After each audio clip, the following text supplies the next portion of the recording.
அதிமுக பாஜக கூட்டணி குறித்து அரசியல் கட்சியினர் மற்றும் பத்திரிகையாளர்கள் கூறிய கருத்துக்களை பார்க்கலாம்.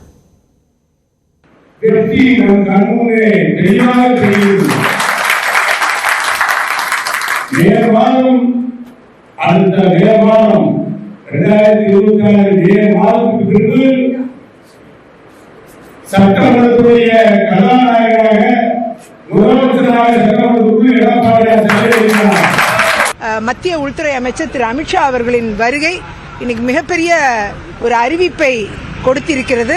தமிழ்நாட்டு அரசியலின் ஒரு முக்கியத்துவமான ஒரு மாற்றத்தை ஏற்படுத்தி இருக்கிறது. முக்கியத்துவமான ஒரு நாளும் கூட இன்றைக்கு. அதிமுக தொண்டர்கள் யாரும் பாஜக கூட்டணியை விரும்பல. என்ன காரணம் அப்படின்னா, பாரதிய ஜனதா கட்சி தமிழ்நாட்டிற்கு எதிராக இருக்கிறது. அப்போ அந்த மைனாரிட்டி ஓட் பேங்கை வந்து கம்ப்ளீட்டாக மாற்றிவிட வேண்டும், இல்லை என்றால் சிதைக்க வேண்டும். அது சிதைக்கின்ற அத்தனை வழிகளும் தான் பாஜக அதே மாதிரி பாக்கி இருக்கிற கட்சிகள் வந்து பார்த்து கொண்டிருக்கிறது.